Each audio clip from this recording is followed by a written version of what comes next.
很高兴您加入热门新闻频道。现在订阅并分享频道会更有趣。近来杀青会现场，吴磊被夸到捂脸求饶，粉丝高唱8块腹肌。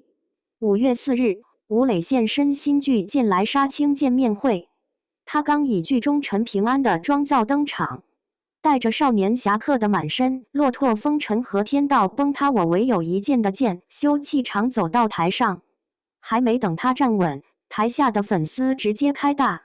帅，好帅！吴磊哥哥你最帅！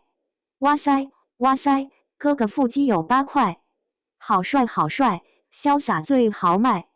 这句改编自网络神曲的《上车摇》，腔调魔性，歌词直白。前一秒还沉浸在剧集杀青氛围中的吴磊，被这波突如其来的魔音贯耳，彻底干沉默了。他脸上写满了大大的猛圈，仿佛在想：你们到底是在喊我，还是在点歌？等反应过来，歌词里写的是自己那传说中的8块腹肌，瞬间手脚发软，闭眼抿嘴，整张脸皱在一起，用爆花挡住全世界，耳根一路红到脖子根。主持人看他这副球放过的样子，坏笑着问：要不要再来一遍？逗号。全场立刻骚动。吴磊毫不犹豫摆手推辞：我觉得可以了。3连拒绝，口吻要多硬有多硬，声音要多软有多软。网友忍不住辣评：吴磊越爱内向，粉丝就越意外向吗？双引号。这小子的害羞反应都快成内娱非物质文化遗产了，这不是第一次了。仔细想想，吴磊这些年给粉丝提供的最大娱乐价值，从来不是他的腹肌有几块，而是别人夸他腹肌有8块时，他那永远焊死在自己脸上的羞耻晕眩症。从乘船破防到上车摇，一场关于害羞的行为艺术史。吴磊被粉丝现场整到没招的历史远不止这2天。往前翻到2024年，一次古装游河活动中，粉丝突然当众唱起了改编版的《纤夫的爱》，歌词油腻程度直逼哥哥坐船头。吴磊的应激反应几乎和这次一模一样，先愣住，然后捂住耳朵大喊快收，试图在社死的边缘抢救自己。结局自然是失败了。那段视频至今还是磊系名场面之一。今年4月，粉丝送了吴磊一个几乎挑不出毛病的奇葩礼物——老鼠干。所有人都指着包装笑嘻嘻看他，想看他怎么完美接招。吴磊拆开后彻底破功，只剩下干巴巴挤出一句万能总结语，最后直接认栽，真没招了。纵观这些高光时刻，你会发现吴磊的害羞几乎形成了一套标准3件套流程。第一反应是对突如其来的直白赞美表示大脑宕机，紧接着在意识到无法装傻后，不顾一切想要用各种姿势挡住自己的脸，最后在求生欲的驱使下，通过语言或行动发出求饶信号，试图阻止事态继续滑向不可控的深渊。这套流程始于无措，终于投降。因为杀伤力过大，至今没有成功案例。内娱独一份的撞号困境，不是不扛事，是尺度太大扛不住。按照常理，一个26岁出道将近20年的童星，面对这种粉丝的玩笑，完全不需要每次都反应这么大。这就引出了一个矛盾的结论。吴磊并不是那种完全不懂得接梗的社恐，他在观众面前从来大方得体，不扭捏。在长歌行的片场，他能骑上马纵横沙场，出席不虚此行路演。他能和胡歌聊人生聊理想，在大理骑行时，他能坦然面对镜头的追拍，还不忘提醒对方注意安全。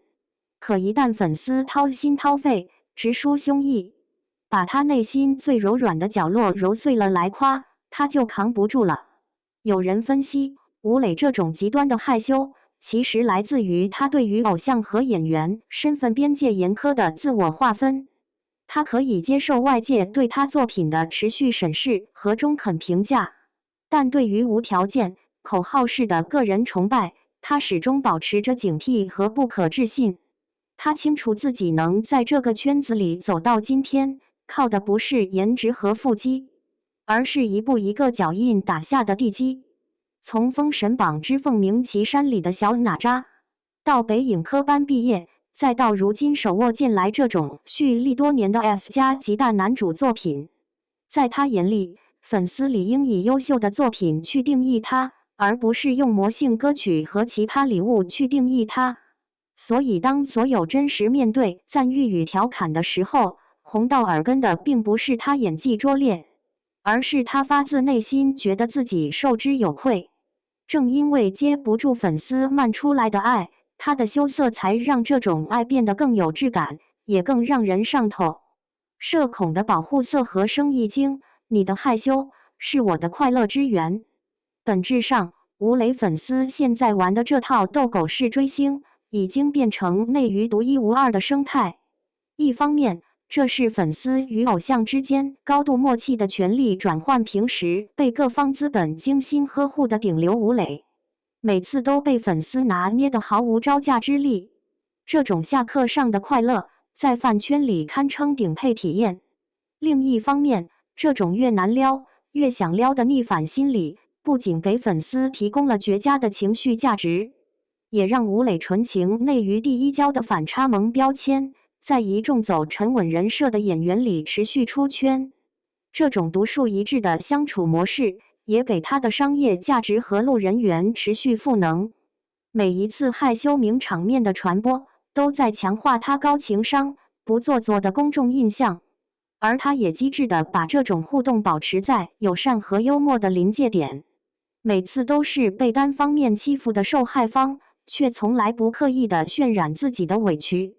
在一片内娱男明星疯狂去油的浪潮中，吴磊似乎永远不用担心这个问题，因为一个会被粉丝一句话搞到捂脸的男生，根本就不存在油腻的消化系统。他的害羞就是对抗内娱油腻感最强、最天然的解药。说回剑来杀青会上的乘车摇，吴磊最终用手里的花挡住自己，背过身去，面红耳赤十几秒。当他终于鼓起勇气转过身，听到台下还在叫再来一遍时，赶紧摆手拒绝。然后他举起话筒，却全场沉默数秒，没有说一个字。最后千言万语只汇成了一句又硬又软的咱们走着瞧吧。等他的戏上了，可以随时走着瞧，但他的害羞可能还得继续瞧上好几轮。没办法，谁让内娱娱乐精神的尽头就藏在吴磊害羞到连耳朵都红透的褶皱里呢？对于粉丝来说，这可能就是这个时代最魔幻也最良性的双向奔赴。他负责帅破天际，他们负责把他夸到晕厥，而他自己却始终是这副害羞到想原地消失的样子。